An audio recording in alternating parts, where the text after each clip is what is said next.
Hola a todos, yo soy Yulla, soy estudiante de la maestría en astronomía aquí en el Observatorio Astronómico Nacional. Hoy vamos a hablar un poco acerca del telescopio espacial James Webb. Vamos a llamar a esa charla 4 cámaras para gobernar Instagram.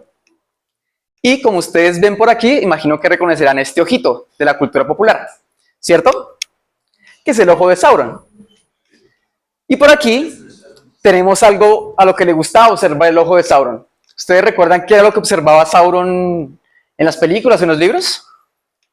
El anillo único, ¿verdad?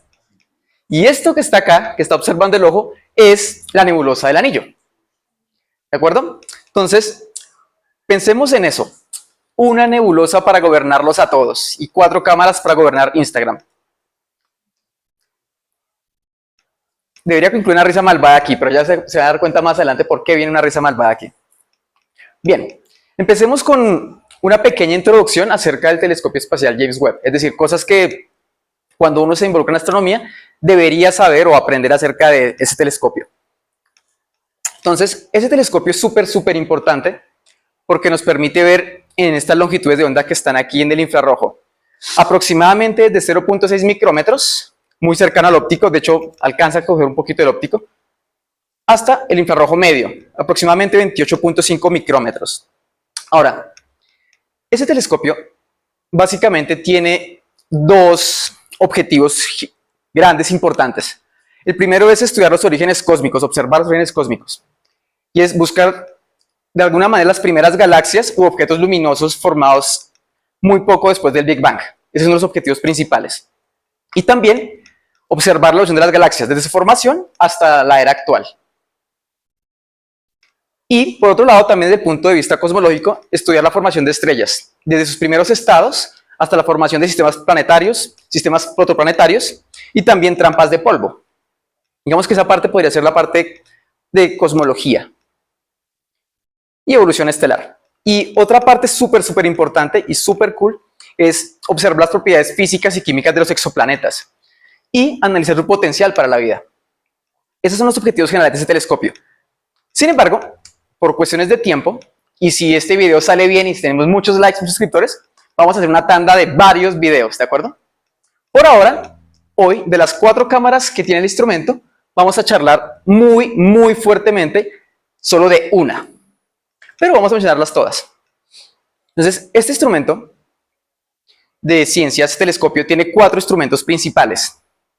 Entonces, esos 4 instrumentos son MIRI, por acá, NIRCam, ya miramos qué significan estas siglas, NIRSPEC y el NIRIS, ¿de acuerdo? Esos instrumentos se componen básicamente de cámaras, espectrógrafos y cronógrafos. Entonces, las cámaras, como todos sabemos, es para tomar imágenes de ciencia, ¿de acuerdo? No las llamamos fotografías, llamémoslas imágenes. Los espectrógrafos básicamente es para causar difracción, para romper la luz en diferentes colores, en sus diferentes longitudes de onda y poder analizarla. Y los cronógrafos básicamente son para tapar las estrellas y ver qué hay alrededor de ellas cerca, como por ejemplo exoplanetas. Y así poder analizar mejor los exoplanetas, ¿de acuerdo? Entonces aquí podemos ver una estructura general. Por ejemplo, en el caso de MIRI, este tiene una cámara principal, 2 espectrógrafos y un cronógrafo. Ahora, esta misión está planeada para que dure entre 5 a 10 años. Recuerden que son datos clave, cosas generales que uno debería saber. 5 a 10 años de vida, probablemente 20, igual que Hubble, tal vez dure 20, incluso más.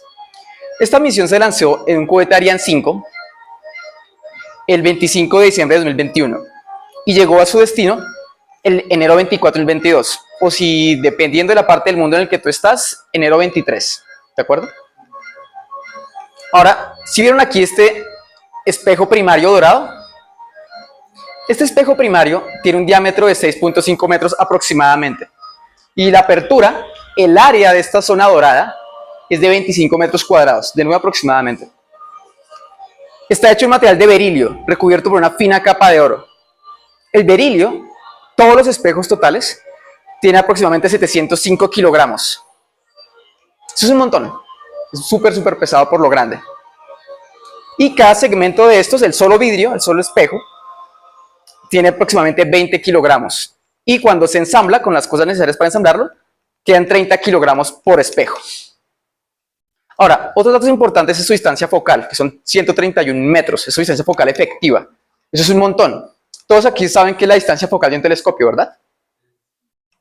Listo, súper. Así nos evitamos esa parte. Si alguien no sabe, puede preguntar. Ahora, la resolución óptica de este telescopio, de la parte dorada del espejo primario, es de 0.1 arcosegundos. Bastante buena, pero no lo suficiente. Otras cosas adicionales a sus generalidades es, por ejemplo, el escudo solar que ustedes ven acá. Eso que parece un paraguas. Ese escudo solar es aproximadamente el tamaño de una cancha de tenis. Y la idea es que reduzca su temperatura de operación del telescopio a menos de 50 grados Kelvin. Eso es bastante bajo. Claro, ahí hay un pequeño pie de página con esos 50 Kelvin. Lo veremos más adelante. Uno de los instrumentos funciona todavía menos, a 4 Kelvin. ¿De acuerdo? Pero los otros tres funcionan en 50. Ahora, este recubrimiento de oro tiene algo súper interesante y es que es muy poquito. El ancho de esta capa de recubrimiento es de 10 a la menos 10, o si quieren 100 nanómetros. Eso es muy pequeño. ¿Ustedes saben cuánto es el ancho de un cabello humano? Dime. Exacto, en micrómetros, y esto está en nanómetros. Por ahí, del ancho. ¿De acuerdo? Porque eso es 1000, ¿no? Digamos que son 100 nanómetros. Es un poquito más chiquito, del orden del cabello humano. Y lo interesante es que esa masa es de 50 gramos, aproximadamente. Eso sería algo así como una pelota de golf de oro. Imagínense coger esa pelota de oro y aplastarla para que cubra el tamaño de una cancha de tenis. ¿Se dan cuenta de la dificultad tan brutal que eso tiene? Entonces, eso fue un desafío súper grande. Ahora, como alguno de ustedes decía, ese telescopio está súper lejos. Está orbitando en un punto que llamamos el punto L2 de Lagrange, que está aproximadamente a 1.5 millones de kilómetros de la Tierra. Listo. Ahora, si ustedes se fijan en esos datos generales, cuando uno empieza a ir más profundo de los datos, uno podría hablar de manera más gruesa acerca de 3 aspectos. Por ejemplo, ¿cuál es el hardware de este telescopio? Sus características y cuál es el soporte general que tiene este hardware. Otra cosa que uno podría clasificar son los instrumentos de ciencia, que son 4 instrumentos. El instrumento de infrarrojo medio, conocido como MIRI, la cámara de infrarrojo cercano, NIRCam, el espectrógrafo sin rendija y la cámara de infrarrojo cercano, que es NIRIS, y también el espectrógrafo de infrarrojo cercano, que es NIRSPEC. Ahora, si se van a dar cuenta, algunas palabras son un poquito complicadas de traducir al español, no se pierde un poquito de precisión, pero de todas formas las voy a traducir, ¿de acuerdo? Y aparte de los instrumentos, que es la parte técnica que vamos a ver hoy, una de estas 4, otra cosa que uno se puede preguntar es qué pasa con esos datos, con las imágenes que se están tomando. Es decir, ¿la comunidad tiene acceso a esos datos? La respuesta es sí. Sí hay acceso a esos datos libres. Después de 6 meses de la observación, se puede acceder a esos datos. Cualquier persona puede hacerlo. Aparte de los datos, otra cosa que uno siempre se tiene que preguntar en astronomía es ¿qué pasa con esa fuente de información? Lo que en inglés llamamos el pipeline. ¿Qué pasa con esa calibración científica de esos datos? También, ¿qué pasa con la calibración del telescopio? Es decir, el telescopio se lanzó en su momento, en el 2021, se calibró, pero hay que garantizar de que él siga manteniéndose calibrado a lo largo del tiempo, que no se vaya a descalibrar. Y también mencionar los problemas conocidos que tienen los datos del telescopio James Webb. Entonces, aquí pasan cosas súper interesantes porque no se esperaba que, por ejemplo, tuviesen unos fantasmas que llamaron, unas manchas que no deberían estar ahí, pero aparecen. Llamaron los ghosts, los fantasmas. Aparecen unos rayos como si fueran rasguños en las imágenes y eso no se esperaba que pasara. También aparecen unos barras de luz como si fuesen cortes con una espada Jedi, con un sable de láser. Aparece algo similar a eso. Y eran cosas que no se esperaba que hubieran en los datos. Entonces son cosas que uno tiene que saber de cierta forma. Ahora, de todo eso que podríamos hablar, Hoy vamos a enfocarnos, como dijimos en la charla, en las 4 cámaras para conquistar Instagram. Y de esas 4 cámaras vamos a hablar una, pero vamos a hablarlo de forma muy profunda. Aún así, no tan profundo como se podría hacer. Uno podría hablar de una sola de estas cámaras durante 4 horas, una tarde entera, y tal vez el tiempo no sería suficiente. Sin embargo, vamos a hacer el esfuerzo por hablar de una de estas cámaras. Vamos a tomar a Miri, puede ser cualquiera de las 4. De forma general, el campo de vista, o Field of View, o FOV, vamos a llamarlo, el FOV, el campo de vista del telescopio es este. Él puede tomar fotos simultáneas, ¿de acuerdo? Con varios instrumentos a la vez. Míralo como esto. Por acá 2 cámaras de NIRCam, por acá está Miri, es el que vamos a ver, por acá está el otro espectrógrafo, por acá está otro espectrógrafo, y este FGS, o sensor de ajuste fino, realmente, como dice el nombre, es para ajustar, es para calibrar el instrumento. No toma imágenes de ciencia, ¿de acuerdo? Puede tomar imágenes, puede tomar fotos, sí. Perdón, imágenes, fotos no. Puede tomar imágenes, pero no son imágenes de ciencia, son imágenes de calibración, ¿de acuerdo? Entonces, por eso no cuenta como instrumento de ciencia. Es más un instrumento de calibración, de autocalibración.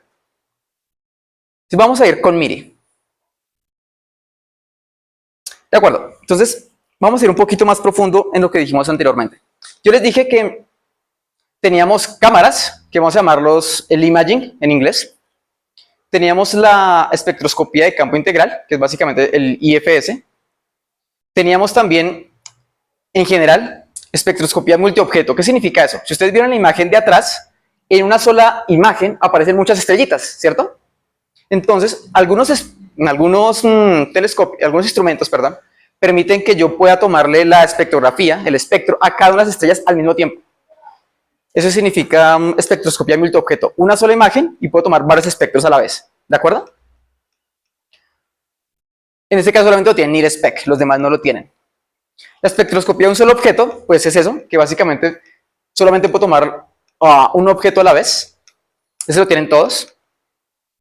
La espectroscopía sin rejilla, cuando uno analiza la parte de espectroscopía, se forma algo como vemos aquí abajo. ¿Sí lo ven todos ese triangulito? ¿Sí han visto, por ejemplo, la portada de Pink Floyd? Cuando este cristal parte, difracta la luz, pues eso significa la rendija. La rendija está haciendo esa labor de partir la luz, ¿de acuerdo? Uno puede hacer la espectroscopía con rendija o sin rendija. Partiendo la luz o no partiendo la luz, como uno necesite.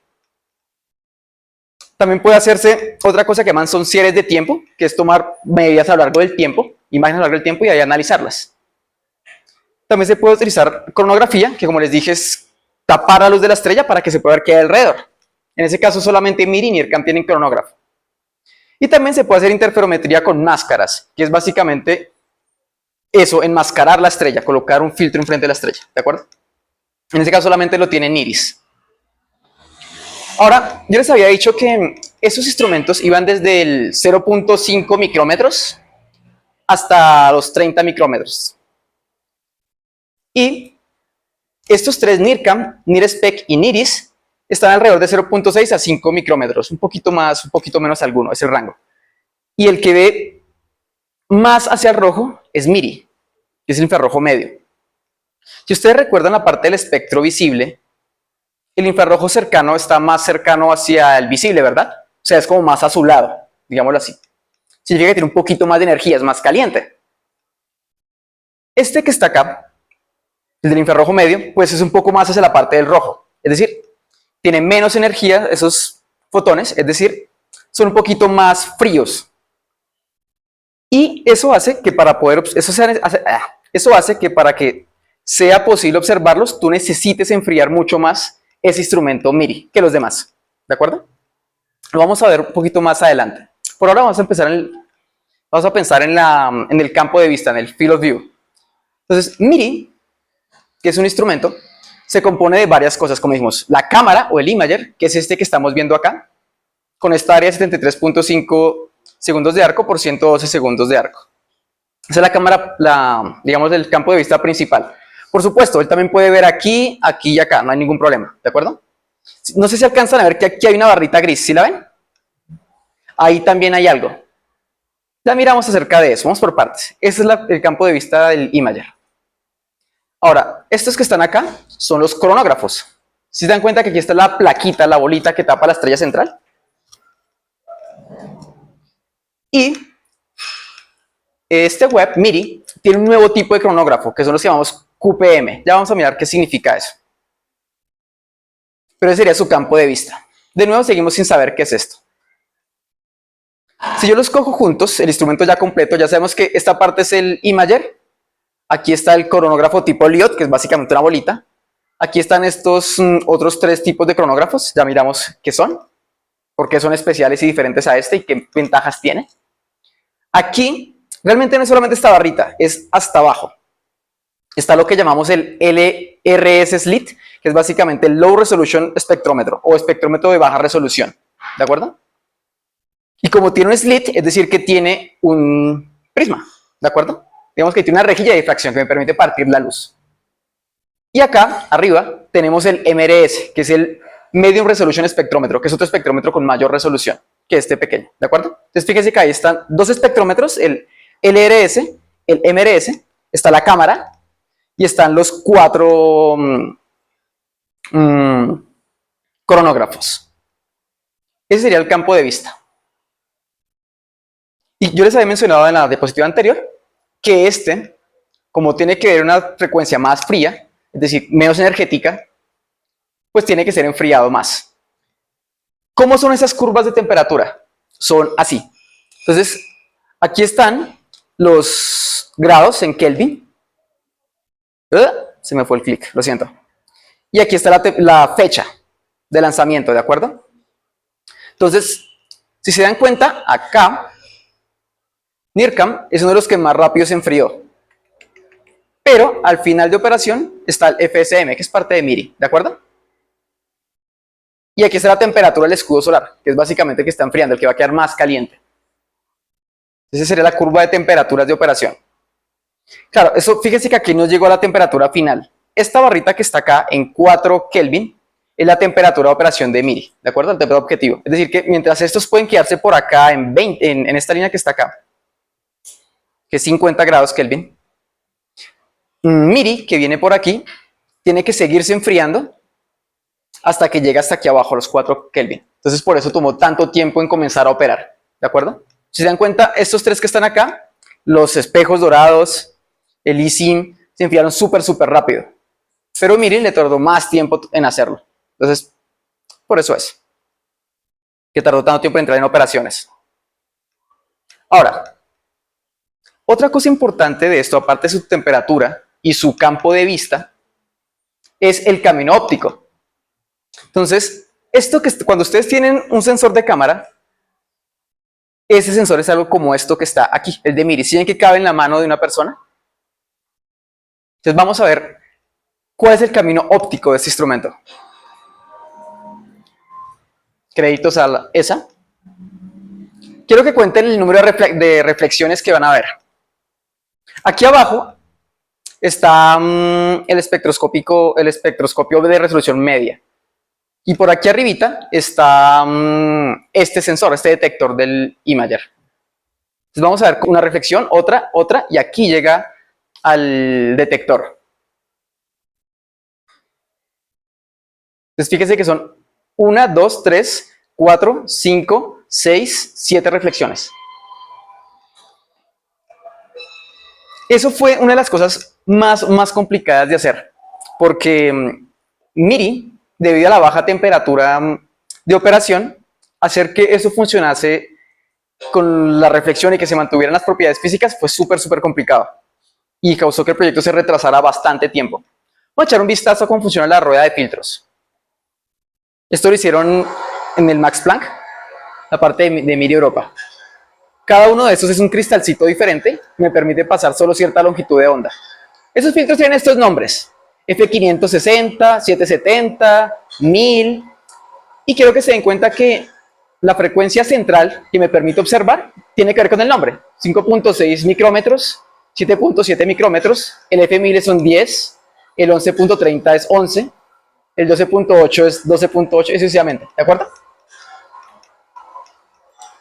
Claro, los filtros no solamente tienen una frecuencia central, tienen otro tipo de propiedades súper importantes para el punto de vista óptico.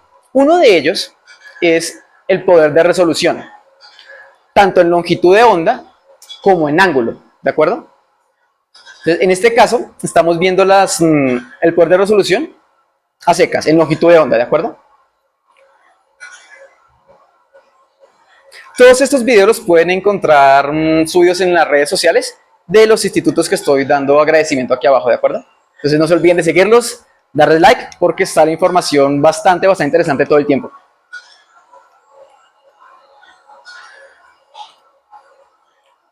Así funciona la rueda de filtros. Y dense cuenta que es un mecanismo mecánico bastante sencillo. A menos que lo quieras colocar a 5 grados Kelvin, ahí ya la cosa se complica un poquito. Ahora, como les decía, estos filtros básicamente lo que me permiten ver es analizar la respuesta en frecuencia de este instrumento. Es decir, esa respuesta en frecuencia me permite qué tantos fotones pasan por cada electrón que se absorbe. ¿De acuerdo? Eso es lo que estamos mirando aquí, esa eficiencia. Y aquí por longitudes de onda. Entonces fíjense que algunos son más eficientes para pasar, por ejemplo el azul en 10 micras, a diferencia, por ejemplo, de esta respuesta que está acá, que no es tan chévere, no está tan centrada. Es un filtro pasabandas. Entonces, cuando ustedes vean en sus cursos de circuitos o de física, el circuito pasabandas debería ser una montañita, por ejemplo, como esta verde que está aquí. Algo así. O como esta azul que está acá. Fíjense que este ancho de banda es bien chiquitico, es un filtro bien fino. A comparación de, por ejemplo, este verde, que se superpone acá con el otro. Entonces, son ciertos problemas de respuesta en frecuencia, pero bueno, uno siempre trata de buscar la frecuencia central, donde hay mejor respuesta. Este tipo de respuestas en frecuencia se caracterizan en el laboratorio, antes de enviarse. Otro parámetro súper importante cuando uno toma una imagen, y yo creo que ustedes lo han visto cuando, por ejemplo, toman una fotografía con su teléfono o con su cámara profesional, es el tiempo de exposición. ¿Cuánto tiempo va a estar el obturador abierto antes de que tome una imagen? Entonces, en el caso de MIRI, de forma general, los instrumentos tienen una respuesta de tiempo de exposición de este tipo.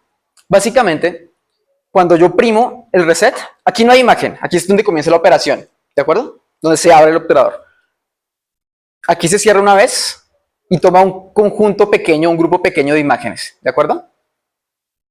Y eso es lo que llamamos un frame. Entonces fíjense que para construir un frame, él está tomando 1, 2, 3, 4 imágenes, ¿de acuerdo? Luego toma otro frame y luego toma otro frame en grupos de A3. Después de eso, él ya cierra esa primera integración y comienza con una segunda integración. Y así sucesivamente, dependiendo del tiempo de exposición que uno quiera. Se me están escapando los clics, lo siento. ¿Se dan cuenta que esta función que está aquí es una función rampa? Que es la que uno ve, por ejemplo, en cálculo integral, en ecuaciones diferenciales o en sistemas dinámicos. Y entonces, cuando uno estaba en esas asignaturas, a uno le decían lo importante que es la respuesta al impulso unitario del sistema, o la respuesta a la rampa del sistema. Es eso, exactamente eso. Fíjese que algo de tercer, cuarto semestre es súper importante. Y por supuesto se puede calcular. Este tiempo que está aquí, entre muestras, es algo que se cuadra en laboratorio, ¿de acuerdo? Puede ser menos, puede ser más, dependiendo de la necesidad del instrumento. Básicamente, él toma esta foto, esta imagen, por cada píxel. ¿Recuerdan cuánto era? No hemos hablado todavía de eso, ¿cierto? Pero bueno. Este tiempo de reposo que está acá, pues es el mismo que está aquí. Entonces uno podría calcular cuánto es el tiempo total de exposición, que es básicamente sumar todos estos tiempitos. Uno llegaría a una ecuación como esta. El número de grupos por este tiempo de muestreo por el número de integraciones que haya. ¿De acuerdo? Y como la primera que está aquí no se cuenta, hay que restar 1 al final. Entonces básicamente sumar esos tiempos de exposición. Ahora, si se dan cuenta, que no les dije, este que está aquí es un modo que se llama el Fast R1.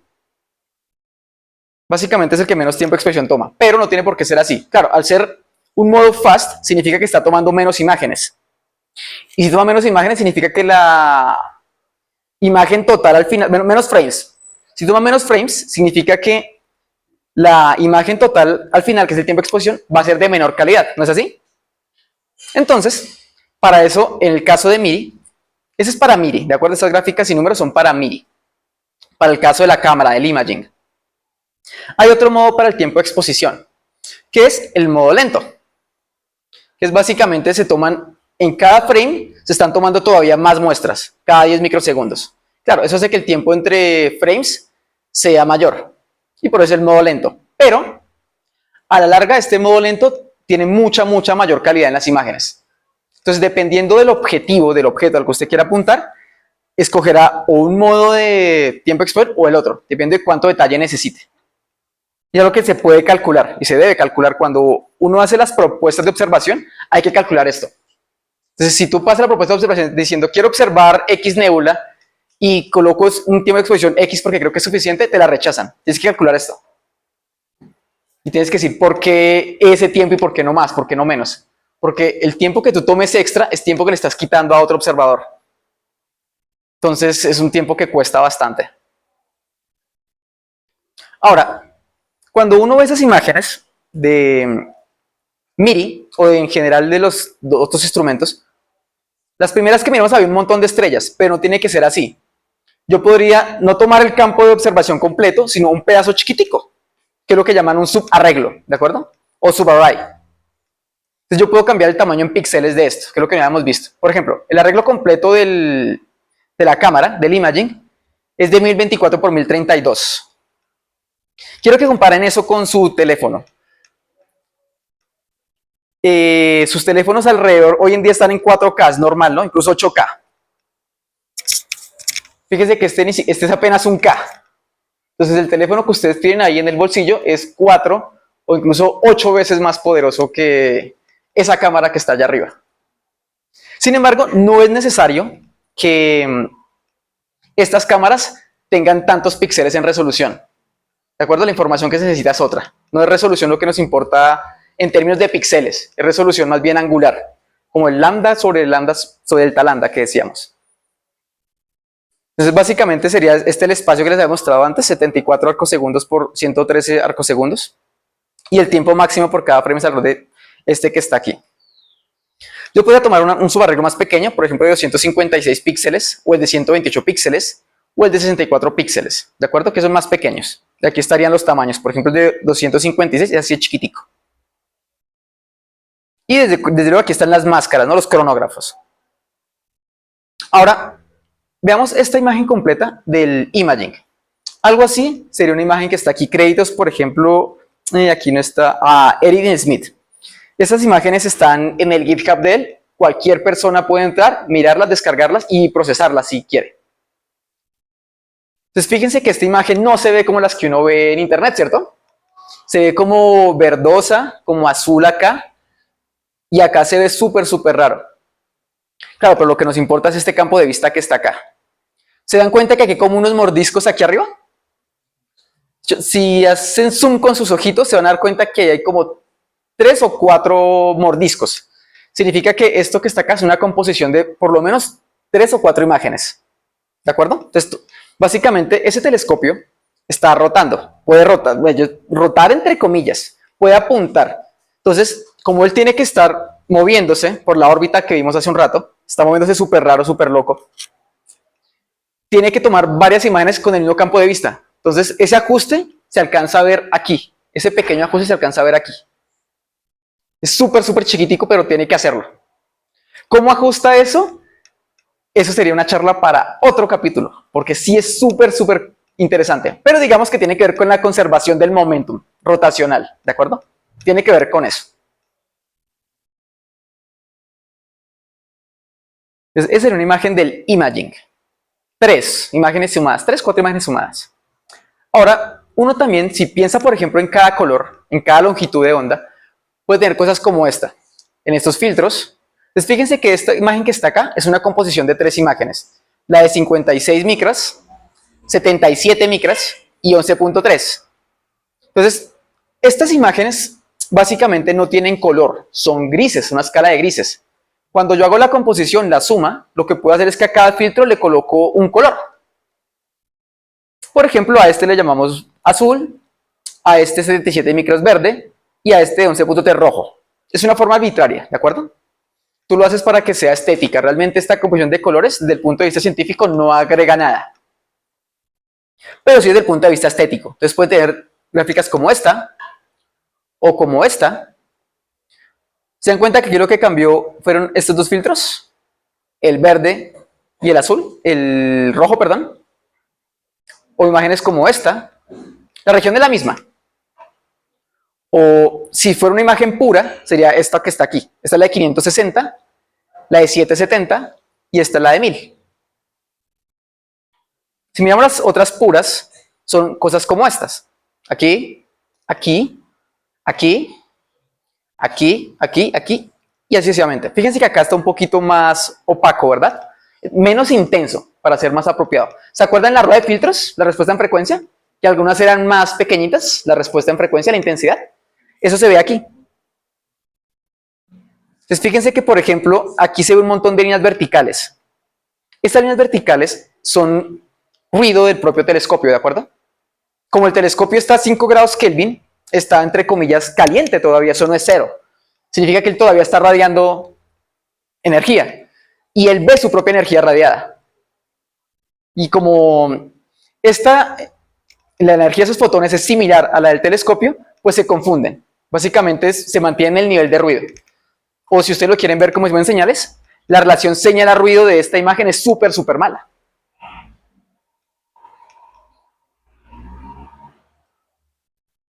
De nuevo, estas son imágenes de esta comisión, ¿de acuerdo? De ORS. Ese creo que fue el ciclo 2. Ahora, una de las últimas imágenes que salió hace un par de semanas con MIRI es esta. ¿Sí la reconocen? ¿La vieron por ahí? ¿Sí recuerdan el nombre que le dan a esa nebulosa? Bueno, aquí está ARP 142. ¿Pero sí recuerdan el nombre común? El pingüino y el huevo, ¿cierto? O el huevo y el pingüino, sí. Entonces, fíjense que esto que está aquí parece un huevito. Y esto que está aquí parece un pingüino protegiendo al huevito. Entonces es súper, súper bonita. Claro, fíjese que aquí ya hablamos de los colores, ¿no? De las longitudes de onda y de por qué esta combinación RGB, que básicamente es algo arbitrario. Yo puedo darle el RGB al que yo quiera y hacer la composición para que sea estética, ¿de acuerdo? Y diferentes personas hacen diferentes composiciones, cada una más bonita que la otra, dependerá de los gustos. Pero quiero que se den cuenta de algo. ¿Sí en esta orientación que está acá? Esto no es casual. Así como cuando yo matemáticamente hago un problema matemático, yo defino un origen, este también tiene un origen de coordenadas, ¿de acuerdo? Que está justamente en el centro, atrasito, bueno, en el centro se han visto que el telescopio tiene un espejo primario, que es el amarillo, ¿cierto? ¿Cómo enciendo yo esta luz? Básicamente, ese centro de referencia está justo en el centro del huequito donde no hay espejo, ¿de acuerdo? Donde está el huequito que falta un espejo dorado del centro, ahí está ese centro de referencia. Y está en 3 dimensiones, y eso es súper, súper importante para la orientación y para la corrección del momentum que yo les decía, para poder apuntar hacia los objetivos. Por ejemplo, uno podría hablar de que esa orientación es tipo Cassegrain, ver cuáles son los grados, ver todo ese tipo de pérdidas de aire que tiene, pero esa sería una charla completa del solo espejo primario. Y uno podría echarse también 1 o 2 horas hablando del espejo primario, un montón de detalles técnicos. Claro, fíjense que tampoco estamos hablando, por ejemplo, de qué pasa aquí con esta distancia, de cómo la están midiendo. No hemos hablado de eso. Ahora, ya miramos cómo era MIRI y qué imágenes generaba. Vamos ahora a echar un vistazo a cómo funcionan esos cronógrafos, ¿de acuerdo? ¿Cómo es ese camino óptico de ese cronógrafo? En general, básicamente, lo que tenemos es algo como esto. Tenemos una imagen así, que es una estrellita, ¿cierto? Esa estrellita, cuando yo le tomo la imagen, genera lo que se llama un patrón de difracción o discos de Airy si la fuente es un círculo. Perdón, si el lente es circular, ¿de acuerdo? Como en Hubble. Si usted tiene un lente como Hubble, generan ese tipo de patrones de difracción. En el caso del web, que los discos son hexagonales, ese patrón de Airy ya cambia, es diferente. Y por eso se ven 6 puntas, ¿de acuerdo? Viene de ahí. Esos patrones de difracción realmente se llaman Point Spread Function, o algo así como función puntual de dispersión. una cosa así podríamos traducirla. O PSF. Ahora, básicamente esto pasa cuando toda la pupila del telescopio está iluminada. Cuando yo oculto la imagen con el cronógrafo, ¿cierto? Oculto el centro. Recuerden que el cronógrafo es colocar una bolita en el centro. ¿Qué me queda? Si a esto le quito el centro. Algo como esto, ¿verdad? Que está acá. Entonces, básicamente lo que hago es tapar el centro y reducir la intensidad a un 0.5% de su intensidad original, que es esta que estaba acá. Y eso es súper importante, porque, por ejemplo, RAW es la imagen cruda, tal cual como la toma el telescopio, ¿de acuerdo? Es una imagen RAW, antes de ser procesada o de pasar por el pipeline. Cuando procesamos la imagen, lo que hacemos es pasarla por el pipeline. Entonces, una imagen pre-pipeline es como esta amarilla que está ahí, como esta que está aquí. Fíjense que ahí no podemos identificar nada. Claro, el campo de vista es bien pequeñito, porque es solamente una estrella. Ahora, si yo sustraigo la PSF o esos disquitos de Airy, si a esto le quito los discos de Airy, obtengo algo como esto, que ya se ve con más detalle. Y si esta imagen, por ejemplo, yo la paso por el pipeline, ya obtengo imágenes como estas. Entonces, si ustedes se fijan en esta imagen que está acá, esta parte negra es donde está la estrella. ¿Listo? Pues no brilla porque le quitamos más del 90% de la imagen, ¿de acuerdo? 0.5% de la imagen de brillo de esa estrella quedó ahí. Y esto que está aquí es algo que da vueltas alrededor de la estrella. Uno puede tomar 3, 4 imágenes y se da cuenta que hay algo como esto. Entonces, si tengo aquí una estrella y aquí tengo algo que tiene el 0.5%, 0.3% del brillo de la estrella, ¿qué tiene que ser? Un exoplaneta. Si fuese otra cosa que tuviera el 80, 30, 60% del brillo de la estrella, significaría que es una estrella binaria o trinaria, ¿de acuerdo? Habría multiplicidad. Entonces, así es como uno puede ver si hay exoplanetas o no. Claro, eso fue solamente con el Imager, ¿de acuerdo? Con los cronógrafos. Ese es Imager y cronógrafo. Sin embargo, esos cronógrafos tipo Lyot, que son los clásicos, los vieja escuela, tienen un problema brutal. Esto que está aquí, para ilustrar el problema, es una estrella. Fíjese que hay un círculo negro tapándola, que es la bolita del Lyot, del cronógrafo.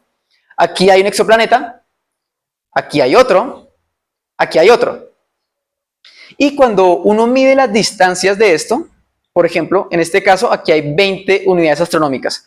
¿Ustedes recuerdan qué es una unidad astronómica? Exacto, o la distancia Tierra-Sol aproximadamente, ¿cierto? Bueno, por definición, esa es una unidad astronómica, que es aproximadamente los kilómetros que tú dijiste.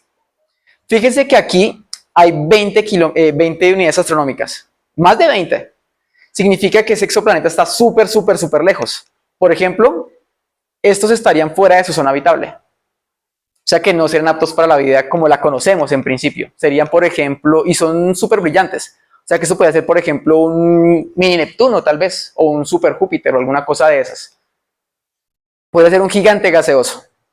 Entonces no son aptos para la vida y están muy lejos. Si yo quisiera algo por aquí chiquitico, si yo comparo esta luz que está aquí con algo por aquí, por ejemplo, a, no sé, 2, 3 unidades astronómicas, no se ve, ¿cierto? Este cronógrafo no es lo suficientemente bueno para buscar planetas cerca de la estrella. No disminuye, a pesar de que solamente tiene el 0.5% de su brillo, no es suficiente. Entonces hay que construir un nuevo tipo de cronógrafo. Y esa fue otra razón por la cual esto se retrasó. Ese tipo de cronógrafos son estos. Los cronógrafos de fase cuadrante enmascarada. Básicamente, ¿cómo funcionan? Tenemos la PSF, o la Point Spread Function, o la función de dispersión puntual. Eso es teórico, ¿de acuerdo? Que vamos a ver qué es lo que hace el programa cuando procesa. Tú tomas 4 fases diferentes, que es diferentes y repetidas, ¿no? Esta y esta están repetidas. Luego, haces una amplitud compleja, te vas al plano complejo, de ahí viene la parte de fase, ¿de acuerdo? Te las llevas al plano complejo y sumas, bueno, esta es la imagen del cronógrafo Liotte, ¿de acuerdo? El clásico. Y luego, en el espacio complejo, le haces una interferencia. La sumas, básicamente. Sumas esta imagen, que está aquí, el cronógrafo clásico, con esta, y obtienes algo como esto. ¿Sí ven que aquí hay un punto que resalta un montón? Y si ven que ese punto acá en el LIOT clásico no se ve, es el poder de estos cronógrafos de fase cuadrada o de cuadrante, fase de cuadrante.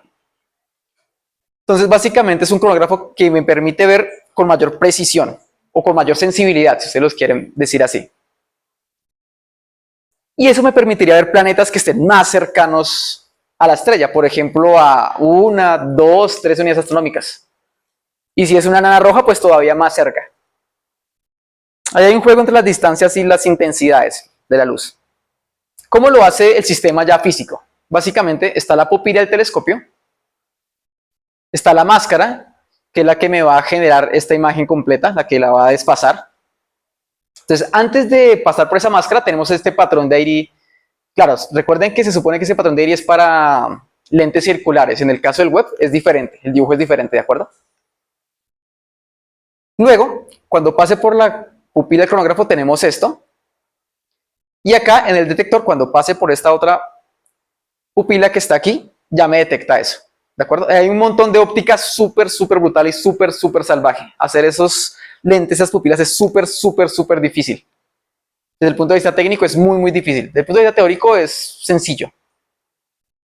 Ahora, como ese cronógrafo tiene ciertos filtros, lo primero que uno se pregunta es ¿cuál es la respuesta en frecuencia de esos filtros? Es decir, ¿cómo son esos filtros pasabanda? Fíjese que son filtros bastante finos, los 4 que tiene, salvo este, que tiene un ancho de banda bastante, ¿no? Alrededor de 3 es el ancho, bueno, 6 es el ancho de banda. Esos son más finos, más precisos. Claro, esta rueda de filtros es diferente a la anterior y esta viene compartida para tanto el cronógrafo LIOT como para los 4 de cuadrantes. Entonces, hay unos patrones importantes y es básicamente, bueno, los nombres de los cronógrafos, básicamente el filtro que está funcionando. Fíjense que está a frecuencia central de 23 aproximadamente, realmente es 22.7. 15 micras, 11 micras, 10.85 micras. Esta notación es importante porque se repite en todos los telescopios. Por ejemplo, si ustedes van a mirar el telescopio Nancy Roman, que se va a lanzar en unos años, para 2027 creo que se va a lanzar, la notación es la misma. Entonces, cuando ustedes vean que es F80 algo, es porque, está en 8 micras. ¿De acuerdo? O F30 y pico es porque están 30 y pico de micras. Entonces, la transmisión de la máscara en porcentajes básicamente es eso. Si te llega un fotón con una intensidad del 100%, ¿cuánto va a transmitir? ¿Cuánto se atenúa? Aquí transmite 60%, significa que se pierde un 40% de esa energía aproximadamente. También están los anchos de banda que habíamos mirado atrás. Dijimos que este era el de mayor ancho de banda. Hay un factor súper importante que es el IWA, que es el ángulo de trabajo interno. Es básicamente la mitad del radio de la transmisión. Básicamente, qué tan bueno es transmitiendo esto. ¿De acuerdo? Y también está el rechazo, que es qué tan bueno es rechazando. Y esos son los factores importantes de esa rueda de filtros. Ahora, ya miramos el imager. Ya miramos los cronógrafos, tanto el tipo LIOT como los nuevos de cuadrante. Veamos ahora qué pasa con otro instrumento, que es el MRS. Veamos el camino óptico, de una manera similar a como hicimos antes. Ya miramos el campo de vista. Recordemos que el MRS tenía un campo de vista por allá arriba a la derecha chiquitico. Vamos a ver el camino óptico del MRS.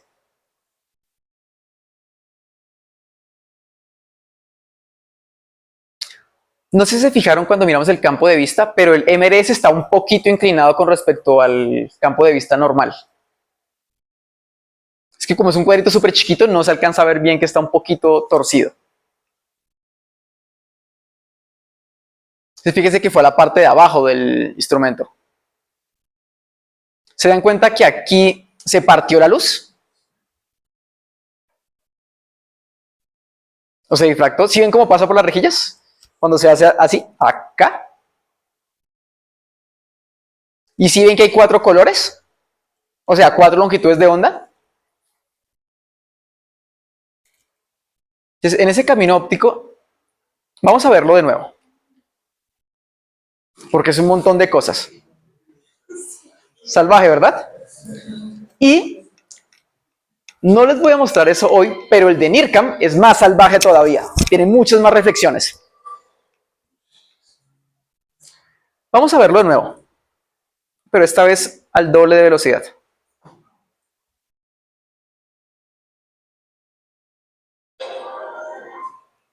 Entonces quiero que se den cuenta de... Están las reflexiones en los espejos. Listo, está muy bien, va hacia abajo. Recordemos que el sensor de la cámara estaba por aquí, justamente es este. Y aquí abajo estaba el MRS. Entonces quiero que se fijen en qué momento se parte, se difracta. Ahí se refleja, se partió. Aquí está el primero, acá el segundo, acá el tercero. ¿Sí lo vieron?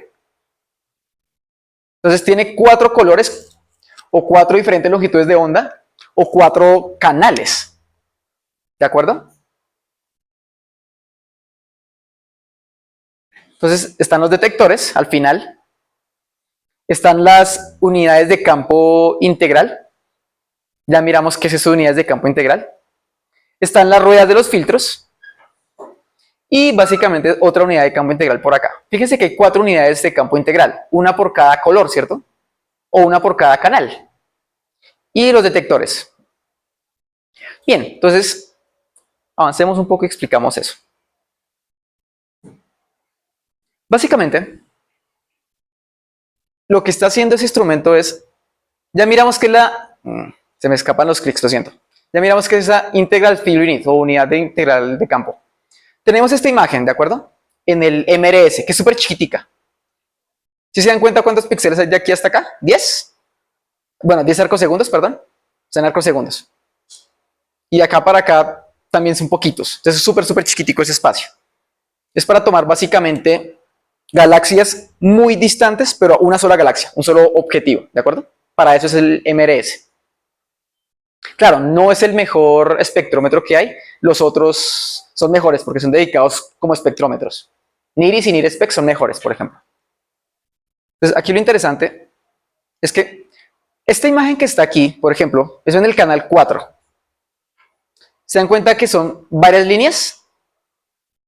Acá, hace como tajadas, ¿cierto? Como slides.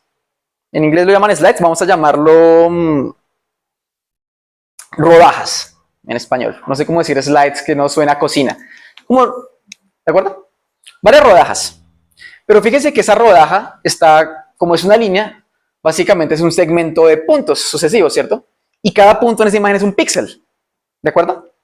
Entonces, esa IFU o unidad de campo integrado, básicamente lo que me permite hacer es hacer espectrometría, tomar el espectro de cada píxel. Entonces, en esa imagen yo puedo tomar el espectro de cada píxel. ¿Recuerdan que hacíamos espectroscopía multiobjeto? Pues acá no solamente es multiobjeto, sino por cada píxel. Eso es el IFO. Y eso es súper nuevo. Entonces, comenzamos aquí con el web. Entonces, claro, miramos que tenemos 4 canales. En este caso, cada canal tiene un área o un campo de vista diferente, una más pequeña que la otra, pero no importa, realmente lo que me importa es que el objeto central esté en las 4. Esta información que está acá podría ser información redundante, y esta que está acá pues simplemente casi que inútil, porque solo tengo un canal, solo tengo un color. Claro, cuando digo un color, realmente es que a cada slide le estoy sacando 1, 2, 3, 4, 5, 6, 7, 8, 9, 10, 11, 12. O sea, tengo 4 canales y en cada canal tengo 4 diferentes filtros. ¿Recuerdan que eran 4 filtros atrás? Entonces son esos 4 filtros, pero por cada canal. Significa que tengo 16 muestras de la longitud de onda, ¿de acuerdo? Del espectro. Listo. Pero si ustedes han visto el espectro, saben que realmente es una función como con muchos palitos. Entonces vamos a mirar cómo se convierte eso, cómo se va a ver. Se me pierde mi mouse. Listo. Bueno, desde luego uno tiene que dar los datos de cómo es el campo de vista para cada canal, cuál es el rango o ancho de banda si ustedes quieren, cuántas slides me permite tomar. No todos son iguales, se dan cuenta que son diferentes. El canal 1 es el más fino, el más chiquitico. ¿Qué tan ancho es en segundos de arco esa rodaja? Cuanto más pequeño, pues mejor. ¿Cuánto es el tamaño de cada píxel? Realmente esta parte sí no es tan importante. Aquí están las subbandas o los nombres de los filtros, ¿de acuerdo? Y en qué rangos de longitudes de onda están, que tiene que ver con la gráfica anterior. Y como les decía, también está el poder de resolución o el power resolution en inglés. Pero digamos, el poder de resolución es que potencia no, porque no es potencia en el término de energía, es más bien una relación, ¿de acuerdo? Es una división entre la frecuencia central del filtro y el ancho de banda, ¿de acuerdo?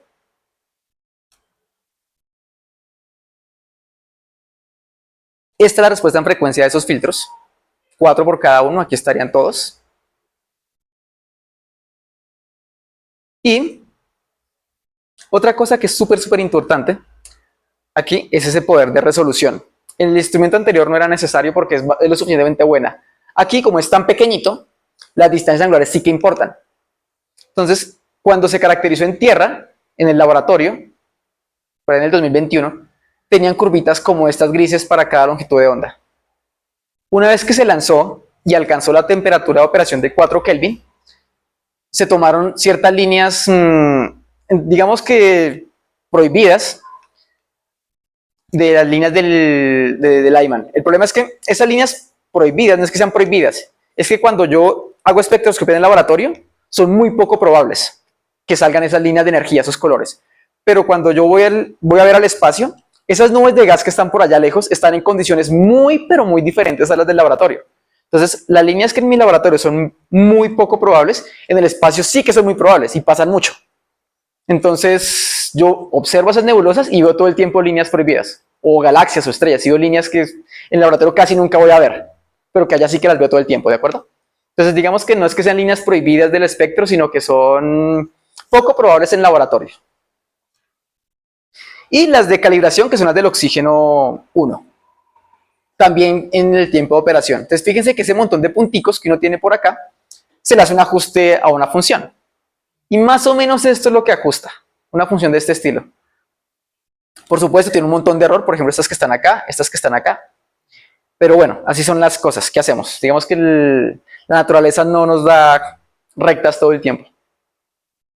Ahora sí funciona bastante bien. Claro, como todo cámara, como todo instrumento, también tiene un tiempo de exposición. Y en este caso, como el obturador es el mismo que el del imager, pues su curva es exactamente la misma, ¿de acuerdo? No hay que hacerle nada. Recuerden que ese tiempo de exposición es básicamente cuánto tiempo dura abierto el obturador de la cámara. En este caso es el mismo. Ahora sí vamos a ver cómo funciona esto. Pensemos en esto. Yo tengo este objetivo, este target, y lo partimos en 6 rodajas, ¿de acuerdo? Eso que está aquí, yo lo puedo ver, por ejemplo, una rodaja aquí, 2 acá, 3 acá, 4 acá, 5 acá y 6 acá, ¿de acuerdo? Ahora, una vez que tengo los slides, a cada slide lo paso por los filtros, ¿de acuerdo? Que es por la rejilla de difracción. Aquí digamos que estaría el Pink Floyd, ahí estaría el prisma.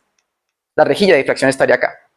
Y entonces obtengo imágenes de este estilo, por cada slide. Luego de eso, yo formo un banco de datos o un cubo de datos de esta manera, en el que aquí coloco una longitud de onda y hacia allá más hacia el rojo, ¿de acuerdo? Recordemos que las que están hacia el rojo son las más frías, las menos energéticas, y las que están hacia el azul son las más, entre comillas, calientes, las más energéticas, más cercanas al visible. Y luego de esto, ahí sí, yo sí puedo obtener el espectro tal cual como uno lo conoce, ¿de acuerdo? Midiendo las intensidades en cada color. Entonces fíjense que aquí, este plano que está cercano a x igual a 0, es esta línea que está por acá solita, ¿de acuerdo? Por acá. Luego sigue una verde azulada, que es esta que está acá, que es por aquí más o menos esta parte del espectro. Luego seguiría la que es verde aquí, esta que está aquí, que sería por ejemplo esta parte del espectro. Se me fue hacia atrás. Que sería esta parte que está aquí del espectro. Y así sucesivamente con esta parte y luego con la roja. Claro, aquí lo que hago es medir simplemente la intensidad, qué tan brillante es cada píxel en esta imagen, en cada una de esas imágenes. Y esta es la imagen reconstruida. Así es como tenemos los espectros con el MRS, que son gráficas de este estilo, tal cual como las conocemos en 2D. Pero fíjense que no es tan sencillo hacer esa reconstrucción, es bastante complicado. No era como antes, que simplemente saco el filtro, mido la intensidad, saco el ancho medio y sale. Todavía falta uno, que es el LRS o el espectrómetro de resolución baja, que está por aquí. ¿Recuerdan la línea gris que estaba por acá? Está ahí. ¿De acuerdo? Y también tiene un subarreglo por acá. El MRS que vimos anteriormente estaba por aquí, era un cuadradito chiquitico por acá. La respuesta en frecuencia es la misma, la respuesta en filtros es la misma porque utiliza los mismos filtros. Entonces, una de las imágenes que se puede obtener es una curva como esta. Recordemos que ese LRS y el MRS era para objetos puntuales, una galaxia lejana o una estrella solita, ¿de acuerdo? Entonces, cuando yo tomo una imagen de ese estilo, podría ver algo de este estilo como que está acá. Los azules son los datos sin calibrar y ese es el modelo que está aquí. Por ejemplo, ¿se dan cuenta de ese montón de ruido que hay? Pero si se dan cuenta que por aquí hay un montón de punticos y aquí bajan esos punticos sueltos. O si quieren, por ejemplo, el promedio, donde hay color. Por acá está el promedio en color, aquí baja y aquí sube. Y acá abajo sí que se ve bastante cómo cae. Después de que esos datos se calibran, es decir, de que pasan por el pipeline, se obtiene algo como esto, que está aquí. Recordemos que esas imágenes pre-pipeline tienen un montón de ruidos, eran las RAW. Esta ya es la imagen procesada. ¿Se dan cuenta que aquí sí que se ve que hay una caída brutal? Entonces, cuando yo coloco con un modelo, por ejemplo, de tránsito, me doy cuenta que aquí hay un planeta. Ahora, claro, eso es periódico, ¿cierto? Se repite aquí y vuelve y se repite. Otra de las cosas que uno puede ver es que si hay dos valles, es porque es un sistema binario. Entonces tienes el planeta, el exoplaneta que está observando y la estrella compañera. Y ahí puedes sacar un montón de información de ese sistema. Ese es el tipo de imágenes que se pueden ver. Y técnicamente eso es todo lo que podemos hablar de instrumento MIRI. ¿Tienen preguntas? Bueno, solamente de MIRI, ¿de acuerdo? Entonces, un agradecimiento a los chicos del Instituto de Ciencias de Telescopios Espaciales que proporcionaron toda la información, toda la asesoría, todos los cursos. Ellos, por eso los coloco de publicidad al final, están llevando a cabo desde que se lanzó el web, desde antes, unos cursos que se llaman los G-Webinars, o sea, J-Webinars, que son básicamente cursos acerca del telescopio espacial James Webb. Esos cursos están enfocados a astrónomos profesionales, pero cualquier persona puede inscribirse. Es gratis, los correos llegan. Si ustedes los siguen en YouTube o en Facebook o en Instagram o en X, ellos sacan notificaciones por ahí de cuándo van a ser los siguientes. El último curso que hicieron, que fue hace como un mes y medio, lo subieron hoy justamente hace como 3 horas los videos en YouTube. Entonces, si uno recién se entera y va a comenzar, tiene todo el material disponible los últimos 3 años en línea y puede estudiarlos, puede aprender.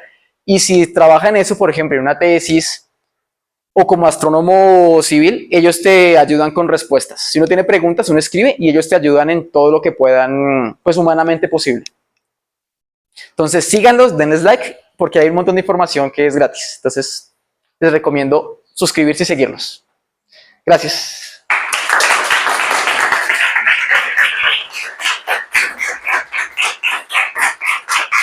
Ah, por cierto, las diapositivas, el formato también es de ellos. La información la cambié, pero el formato es de ellos. Entonces van a haber muchas similares en el instituto. ¿Tienen preguntas? Sí, yo tengo una pregunta. ¿Por qué el espejo del James Webb está en hexágono, sino... El primario. Sí. Sí, muy buena pregunta. Aquí hay uno. ¿Recuerdas cuánto pesaba eso? 700 kilos, ¿cierto? Digamos que voy a ser salvaje y 1 tonelada.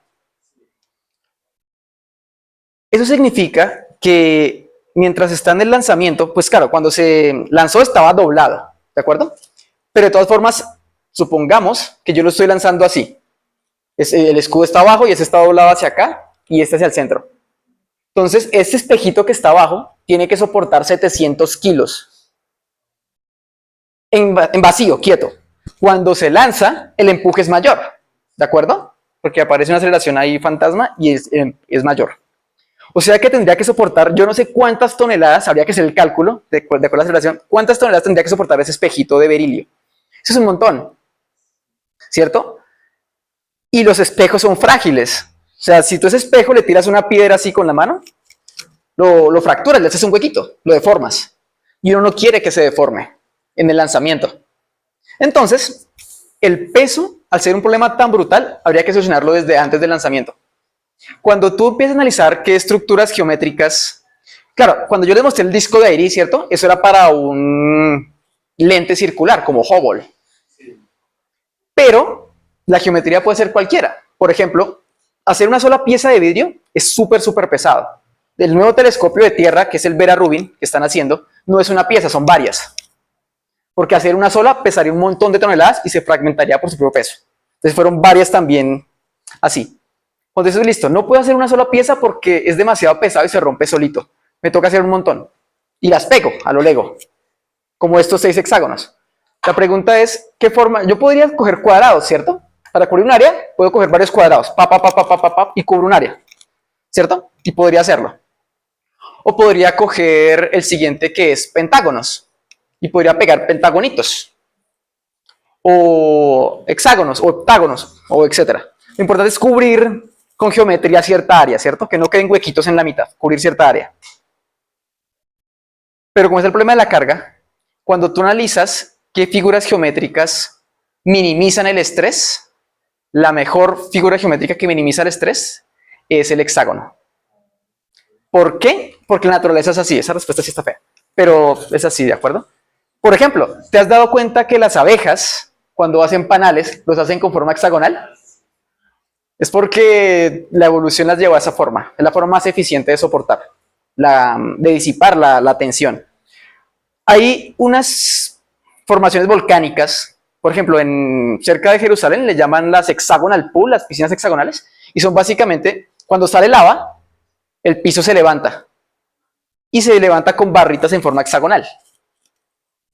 Y esa forma hexagonal no es porque Dios sea grande, sino porque la naturaleza permite que el hexágono sea la forma en que mejor libere carga, ¿de acuerdo? Entonces, tanta presión que hay de la Tierra, la forma más fácil de liberarla es con barras hexagonales. Y la naturaleza siempre tiende a minimizar las cosas. En física lo llamamos el principio de mínima acción. Entonces, como sabemos eso, lo hicimos con hexágonos. ¿De acuerdo? Es por el peso, pero pudo haber sido cuadrados también.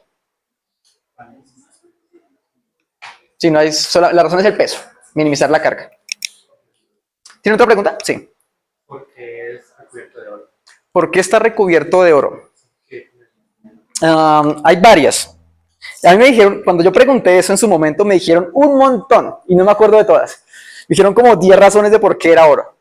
Tiene que ver con la reflectividad y con la eficiencia térmica. El oro es un buen disipador térmico. Por ejemplo, ¿ustedes vieron la película Iron Man? La 1. ¿Se acuerdan que cuando él hace el primer traje, que se ve gris, y va al espacio, se congela? Y se daña, el material se deforma por el cambio tan brutal de temperatura, la bajada de temperatura. Entonces, es eso. El oro tiene un comportamiento en temperatura bastante bueno. Y como este va a funcionar a 50 Kelvin, entonces por eso en oro. Básicamente es por temperatura y por otras propiedades reflectivas también. Buena pregunta. Pero principalmente por temperatura, el comportamiento de temperatura. Es estable. Por ahí. De hecho, cuando uno hace circuitos electrónicos, el mejor material para hacerlos es en oro. También tienen respuesta en frecuencia. Si alguien es de electrónica o telecomunicaciones, cuando tú trabajas en alta frecuencia, los transistores tienen que ser en oro. No pueden ser en germanio, en silicio o en arsenuro de galio, porque la respuesta en frecuencia, esas barritas, son súper malas. El oro tiene un buen comportamiento en frecuencia. En alta frecuencia tiene muy buen comportamiento. Entonces también por eso. Frecuencia, temperatura. Dime. Quería saber si sabes qué tipo de proceso usaron para el recubrimiento de la respuesta. Muy buena pregunta y no sé. No sé, porque para esas capas tan finas es súper complicado. No sé exactamente qué proceso hicieron. Tendría que especular y seguramente estaría hablando carreta, pero no sé. Por ejemplo, las capas de grafeno, las que se hacen, lo que se suele hacer es coger una pistola, un cañón y dispararle a la lámina hasta que se forme. Cuéntanos, ¿sí sabes? No, supongo que de ahí se habrá hecho similar o igual, pero ese tipo de ¿Capas? partículas delgadas se hacen por vaporización. Entonces, De otra forma. se hace la vaporización y de tal manera que, bueno, a la superficie se le pone una carga eléctrica, entonces los átomos van adheridos, y como las partes que ya tienen, pues no tienen esa misma carga eléctrica, no tiende a adherirse, y se va generando de manera uniforme. Es un proceso como manipulado, Dime. es un proceso como manipulación, como... Sí, sí, básicamente, digamos, como él dijo, vaporizas oro, en este caso, y esta parte metálica le pones carga. Entonces, esto va a traer a estas cargas. Claro, esta carga es débil, bastante débil. Lo suficiente como para que el ancho de un átomo ya se debilite bastante. Entonces, se pega un átomo, que es la primera capa. Y digamos que quieres una sola capa molecular. Entonces, el siguiente va a intentar pegarse, pero la fuerza eléctrica no es suficiente, así que él se va. Y hasta que llegue otro que encuentre un huequito y se van pegando así uno por uno. Esa es una forma, por vaporización. La otra es dispararle a la capa. Pero en este caso del web no sé cómo habrán formado esa película delgada. Ahí sí me coges fuera. Gracias por la pregunta. Voy a averiguar eso. ¿Tienen más preguntas? Cuéntame. ¿El instrumento MIRI solo tiene funcionalidad en cuanto a espacio profundo o se puede utilizar para hacer análisis de, por ejemplo, planetoides o planetas enanos? Sí, buena pregunta. Y no lo dije, debí decirlo. Cuando les conté acerca de los objetivos cosmológicos y de exoplanetas, ahí debe incluir que en los planetas que se estudian también están los del sistema solar. Sí, con MIRI podemos apuntar a Marte, Júpiter, Venus, Urano y algunos asteroides, pero habría que mirar, por supuesto, ya no serían con los espectrómetros MRS porque son para fuentes puntuales lejanas, ya sean estrellitas o galaxias muy lejanas, sino con el Imager. Sí podemos tomar fotos de objetos del sistema solar sin ningún problema. Y por ahí hay varias, están fotos de Urano, de Saturno, de Júpiter. Las de Saturno son muy bonitas, las imágenes. Sí, se puede para estudiar objetos del sistema solar. Y de hecho, ahora que lo mencionas, hubo un artículo que salió a comienzos de este año, no sé si fue en febrero o marzo, una cosa así, donde un asteroide se mete en el campo de vista y daña la imagen. Entonces están observando y tienen como varias imágenes y de repente aparece un punto, se para donde están observando y sigue. Y era un asteroide que estaba pasando justamente y lo cogió grande, lo cogió bastante bien. ¿Recuerdan los punticos de los exoplanetas? Así. Entonces dañó la medición. Sí, se pueden ver asteroides bastante. Una pregunta que nos surgió acá. ¿Clara? ¿El James Webb también analiza la materia oscura o estudia la expansión del universo o solo se centra en... Buena pregunta. Muy buena pregunta cosmológica. Con el Webb se puede estudiar la expansión cosmológica. De hecho, este año ha sido, el último año, desde junio del año pasado hacia acá, ha sido súper controvertido porque, no sé si saben, pero cuando uno mira la constante de Hubble, que es la tasa de expansión cosmológica, la velocidad a la que se expande algo, comparado con su distancia, por ejemplo, el megaparsecs. Y eso es una recta. Cuanto más lejos está, más veloz se expande. Entonces, y si uno quiere la pendiente de esa recta, que es la constante de Hubble. Esa constante de Hubble depende del método con el que tú estés mirando. Entonces, al principio habían dos formas que divergían bastante una de la otra. Pero con el James Webb, el punto de medida de la constante de Hubble está en la mitad. Entonces, por ejemplo, si estuviéramos por aquí arriba, sería un problema de instrumentación. Si estuviéramos por aquí abajo, sería un problema de modelo, pero está en la mitad. Entonces, no sabemos, paréntesis ahí, no sabemos si necesitamos un mejor instrumento o si es un problema de modelo. Eso era hace 2 semanas. Esta semana, como el jueves de la semana pasada, salió un artículo donde analizan eso que tú hablas, la constante de Hubble, con las cefeidas o las candelas estándar de las galaxias lejanas y con las líneas de H alfa del hidrógeno. Había una tercera forma, no me acuerdo cómo fue. De 3 formas diferentes analizan la constante cosmológica y les da bastante cercana a una de las otras dentro de la incertidumbre. Entonces, si esos análisis son correctos, significaría que el problema no es de instrumentación ya, sino que es el modelo cosmológico que está mal. Incompleto. Bueno, está mal. Recordemos que en ciencias algo no tiene que estar bien, sino que funcione. Lo importante es que funcione, ¿de acuerdo?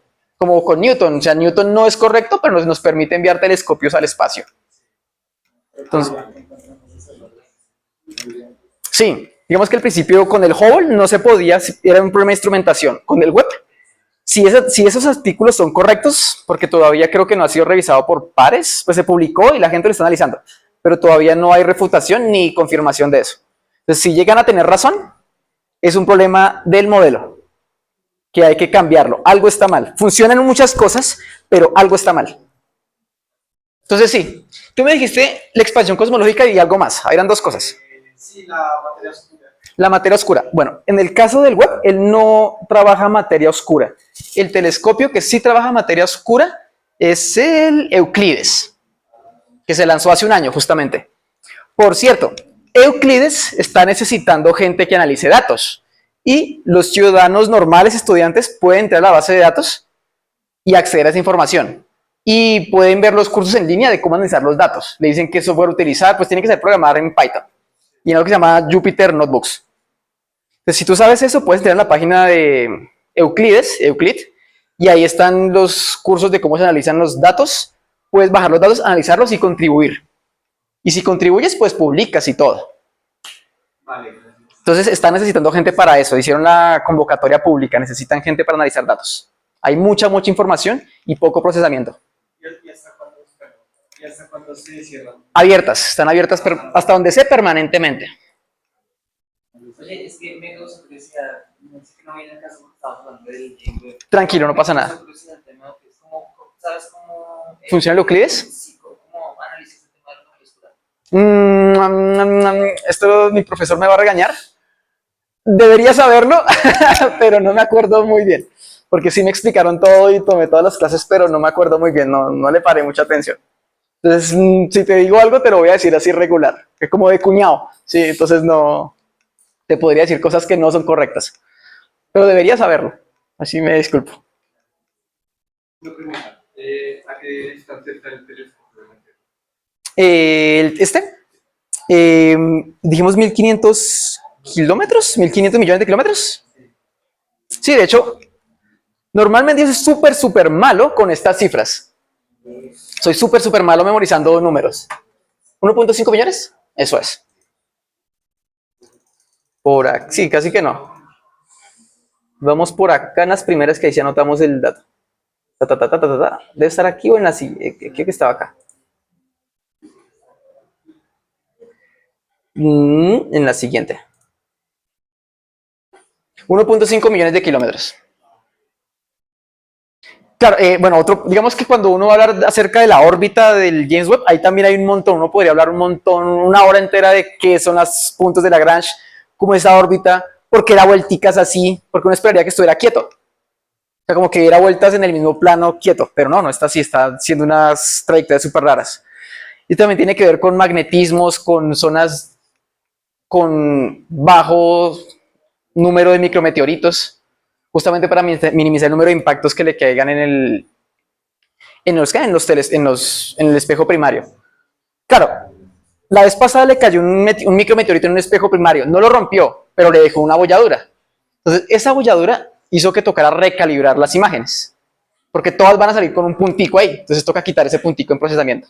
Y otra pregunta era, ¿con qué se alimenta o cuál es la fuente de energía? Esa pregunta debería saberla y no lo recuerdo. No creo que sea nuclear, creo que es nuclear, pero no recuerdo. Pero no recuerdo si es nuclear. Y si es nuclear, no recuerdo el combustible. ¿Con paneles solares?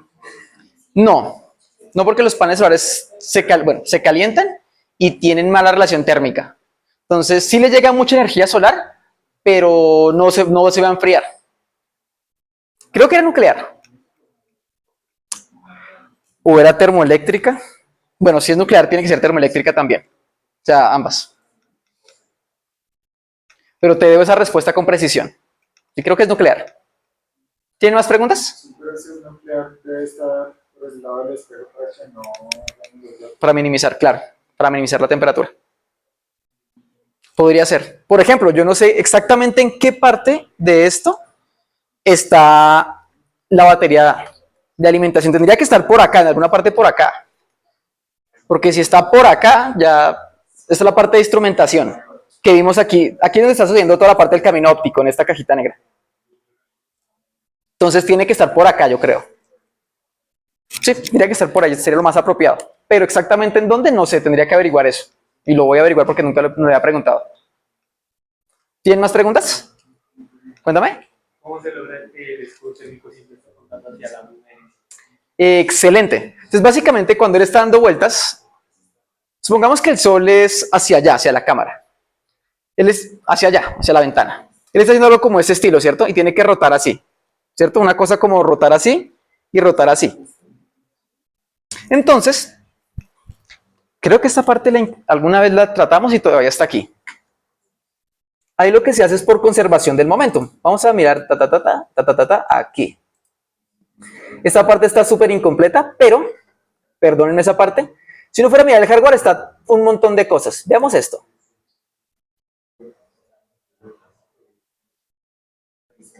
Porque esa respuesta, si yo te digo conservación del momentum, uno queda como, bueno, sí, pero y ahora se quedó. Bueno, vamos a ver si carga. Si no carga, lo colocamos al rato. Bueno, no cargó. Saltemos y ya lo ponemos a ver qué pasó. Entonces, ese es el primario. Entonces, esto es lo que les decía del punto del sistema de coordenadas de referencia, donde está el secundario, el primario, donde está el centro del origen. Aquí se ven las reflexiones que tiene antes de llegar al instrumento de ciencia. Pero eso no es lo que queremos. Lo que queremos ver es este tipo de cosas, como él se inclina, ¿cierto? Entonces, básicamente se puede mover 135 grados. Y puede rotar acá 360. Eso en un ángulo. En el otro ángulo se puede mover 10 grados, ¿de acuerdo? En el eje B3. Y así serían básicamente las direcciones en las de los targets, de los objetivos, de cómo puede rotar. Pero, si queremos ver cómo es la maquinita aquí, a ver si este sí carga. ¿Cómo es que...? Eso se llama un sistema de ruedas de reacción. En este video se muestra para el telescopio Roman, pero el del web es exactamente igual, solo que no encontré el video del web.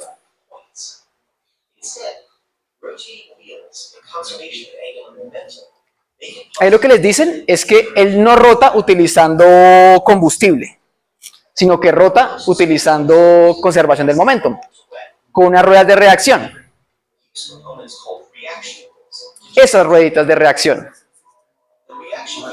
Dime. Sí, es un sistema automático. Ellos tienen un giroscopio que le permite saber cuál es su origen. Y las ruedas conservan momentum y se transfieren de un lado hacia el otro.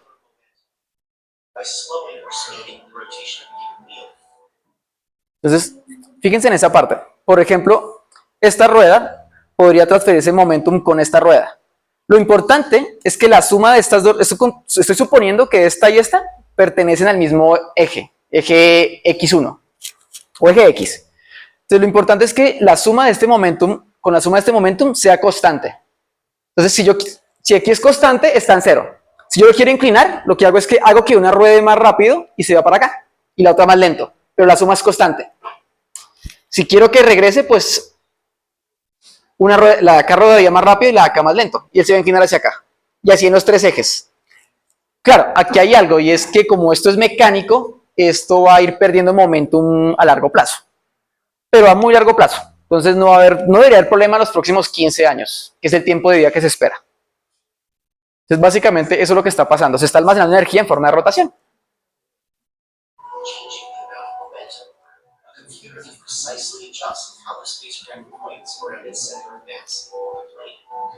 Esta es una ilustración del Roman, que es el que viene.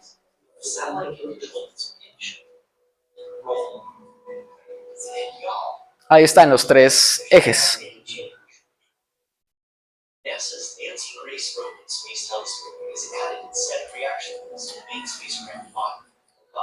Creo que ese sí es más largo. Este video es de 3 minutos, es bastante largo. Pero así es como funciona, ¿de acuerdo? Son estas ruedas de reacción. Es que dibujar eso es un complique, entonces es mejor mostrar el video y la animación. Bueno, aquí te dan las dimensiones.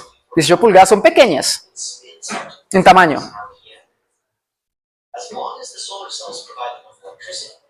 Bueno, ahí te dicen que va a funcionar con paneles solares para esa parte de las ruedas de reacción, para inyectar la energía que se vaya perdiendo por fricción. Y eso es importantísimo. Los fotones tienen un empuje, tienen un momentum, y lo va a intentar torcer, lo va a hacer rotar, y básicamente las ruedas tienen que compensar eso. El web también tiene eso, también compensa eso.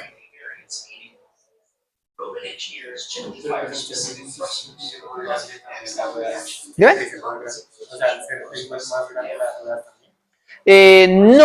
Bueno, podría ser. No estoy seguro si la relación más eficiente es velocidad o tamaño en radio, pero considerando que son pequeñas, 18 pulgadas, ¿si eran 18? ¿8? Considerando que son pequeñas, yo creo que es una cuestión más de velocidad, porque van a 4000 revoluciones por minuto. Entonces ahí lo que importa es la velocidad. Seguramente v al cuadrado, por ser energía. Seguramente, no he hecho los cálculos, no los he revisado. Habría que mirar eso. Pero sí, seguramente es lo que importa la velocidad, no el radio. Entonces así es como él hace para rotar. ¿Tienen más preguntas? ¿No? ¿Seguros?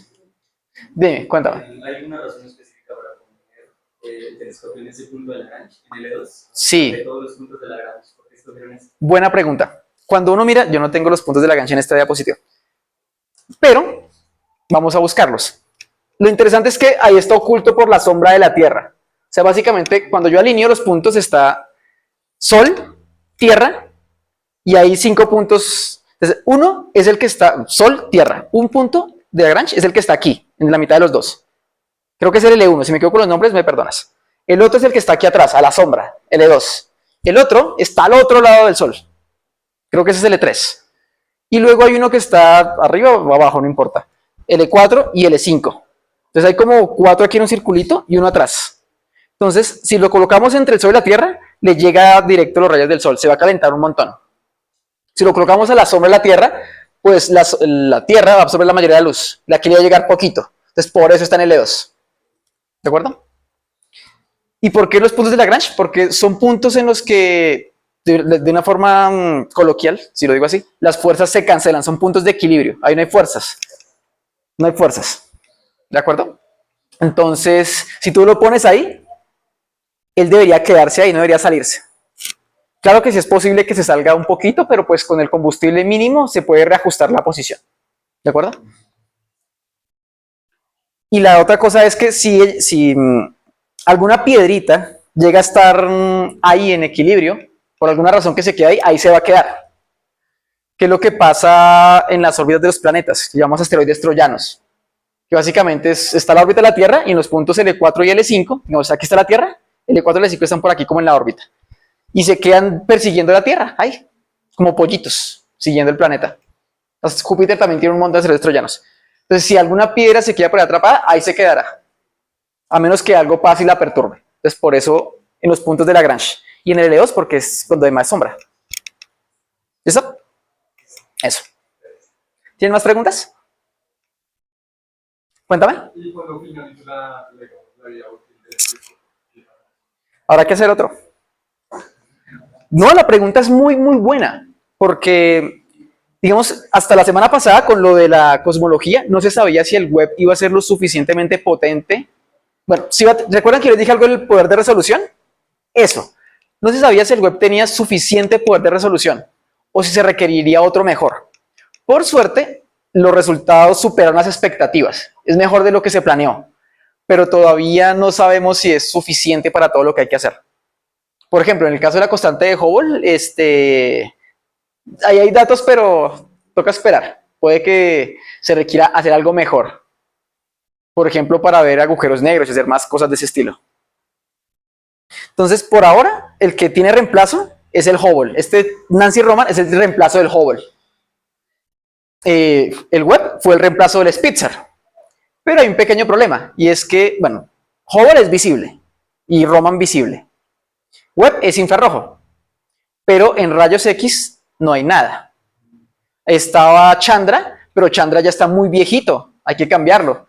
Y no hay planes para cambiar Chandra. O sea, voy a decir algo feo, pero el gobierno de los Estados Unidos no le ha metido plata a eso. Y la comunidad científica dice, hay que meterle plata a los rayos X.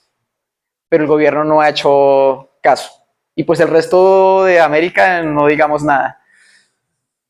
Y Europa ahorita con todo esto de las subidas de los precios energéticos, pues también ha recortado. Por eso es que Euclides necesita gente, porque hay un recorte de presupuestos. Entonces, sí, entonces el problema va a ser Chandra en rayos X. Ahí sí se requiere otro telescopio y no se sabe para cuándo. No hay planes ni siquiera. ¿Tiene más preguntas? ¿No? Listo. Entonces, muchas gracias por haber venido. Espero que hayan disfrutado, no se hayan dormido mucho, porque fue una charla súper técnica que prácticamente nunca se da, siempre se da acerca de las imágenes y los resultados. Entonces quería hacer algo más diferente, un poquito más técnico para que les saliera sangre por las orejas y por la nariz. Después, en una siguiente charla, podemos mirar cosas como los resultados, que son los datos, ¿no? Cómo obtener las imágenes, qué es una imagen RAW, cómo se procesa, qué se obtiene, cómo se puede sacar de ahí los espectros. Eso puede ser otra charla larga. Y ahí sí uno ve cosas bonitas. Y uno sale como mero, como, ¿por qué mi imagen no se ve como estas? Porque es súper difícil que queden bonitas, no es fácil. Hay que maquillar, entre comillas, maquillar bastante, trabajar bastante. Entonces, muchas gracias por todo. Gracias. ¿Tienes una pregunta? Lo que pasa es que, digamos, desde distintos telescopios y también observatorios dan sus imágenes como vía libre para mirar exposiciones con las del James Webb también. Sí, claro, también. Sí, sí. Por ejemplo, ellos tienen ciertos ciclos de observación, que es cada 6 meses. Creo que el de Hubble era cada año, no recuerdo. El del Webb es cada 6 meses. Entonces, tú haces tu propuesta de observación calculando todo, tus tiempos de exposición, tus filtros, las horas, los objetivos y por qué es importante. Entonces, si te lo aprueban, ellos dicen, listo, te vamos a probar tu tiempo de observación. Digamos que yo aplico, ahorita abrieron o cerraron ciclo hace poquito. Digamos que me van a observar en enero del otro año, ¿de acuerdo? De los primeritos. O tengo mala suerte, observan en junio, los últimos. Entonces, listo, me observan en junio. Y si sus datos son estos, ya están. Yo tengo 6 meses con los datos privados. Y después de 6 meses, los datos se suben al repositorio público, donde cualquier científico, cualquier ciudadano puede acceder. ¿Listo? Entonces, por ejemplo, uno podría acceder a los datos actuales, que ya hay un montón. Creo que ya hay como 3 ciclos públicos o 2 ciclos públicos. 2 o 3, no mira. Y ahí tú puedes acceder y bajar la información. Las imágenes todas están en RAW, o sea, están sin procesar. Entonces tú tienes que pasarlas por el pipeline, hacer la calibración y después de que ya estén calibradas, ahí sí analizar lo que tú quieras analizar. Sí, incluso hay software, por ejemplo, si uno quiere sacar espectros, hay un software que se llama JDavis, que es un paquete en Python hecho exclusivamente para el web. De pronto tú dices, no, yo quiero utilizar un paquete de Fortran de 1990. Puedes hacerlo también. Ya es como tú te sientes más cómodo procesando. Si quieres utilizar en Python, pues en Python. Si quieres procesar en Fortran, pues en Fortran. Si de pronto eres de la gente que todavía procesa en C, pues en C. O sea, de todas formas, esas correcciones de software tienen que ser reproducibles. No pasa nada. Pero sí, sí se puede. Cualquier persona puede acceder después de los 6 meses a esa información. Dale. ¿Listo? Gracias. Espero que tengan una feliz tarde. Chao. Recuerden suscribirse, darle like y compartir. Y si no les gustó, también denle dislike. Es importante.